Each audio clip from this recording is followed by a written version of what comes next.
Howdy and welcome back to Nick's Random Phantom Collection to show some different items I've got and maybe some stuff you haven't seen and just to talk Phantom stuff. If you watched the first video you may notice the complete continuation of the background. I am filming this back to back but doing two different videos for time saving. And just to refresh your memories, Cascade Pale Ale, still delicious. So before, the last one I did were the comic shop news with King's Watch and King's Quest on them and the Moonstone cards. The first one I've got here, this I'm not going to go much into this, I actually haven't opened this since I bought it. It's Phantom German edition, 1974 to 1983 Bastille one, number 5. I don't generally get stuff from overseas in non-English language.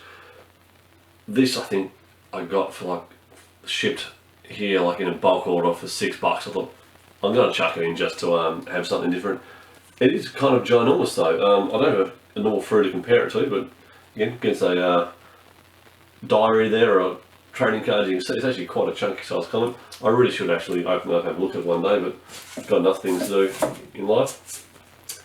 Then I recently also picked up some of the oldest Phantom printed material. The first is the Son of the Phantom. It is a bit shiny there because it's got a mylar cover. The mylar cover does come off and protects the dust cover, but it's not actually taped into it, which is the main thing. I will take the dust cover off quickly here. So I've got the black edition. I've done a bit of research into this. It was printed, I'll bring it up to again get the right date here. The copyright is 1945 and 1946. I don't know if there actually are 3 editions. Well, there are 3 editions. There's the blue, the black, and the brown cover. I think that's correct. But they all seem, from ones people I've talked to, they all seem to have the same date. So I'm not sure if they were printed in different times or they just went through different coloured covers. I think the brown's a bit rarer. So I'll cover it there. If we go into it, it's all about text and some pictures in there. Haven't again read this either, only I got it very recently. Bit of a picture there of Lee Falk and Ray Moore. A bit more about the book itself. This book is fairly easy to get hold of, especially with no dust cover. With a dust cover, it is harder and gets more expensive. This dust cover I bought because it is in actually reasonably good shape. It's got a few little marks to it. Very happy with it. I paid about $100 for this. I'm pretty happy with that. That's pretty much the going price for one of these in this condition. At the recent Lee Falk dinner, there was one up for silent auction, donated by Gary Horn, a very generous donation as well. The cover was absolutely immaculate. It was the original cover. I think it went for $300. Probably again a bit overpriced, but again it was at the auction for charity.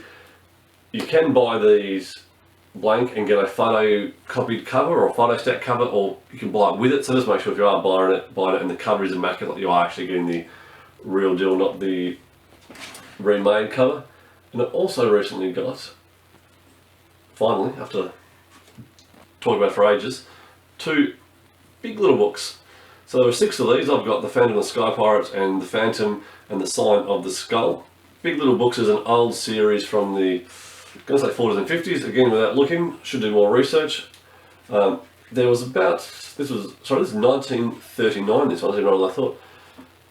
There's a lot of Big Little Books. There's only 6 Phantom ones, so it's the whole series, so you might, the books appeal to the Big Little Book collectors, the book collectors, that age of collectors, and or Phantom or Dick Tracy, whomever it is. So some issues are much easier to get than others. This one is quite easy and that one's pretty easy as well. Some other ones, there's one that if you flick through it, there's a little cartoon that appears, the old flick cartoons. That's pretty hard to get because it got destroyed pretty easily.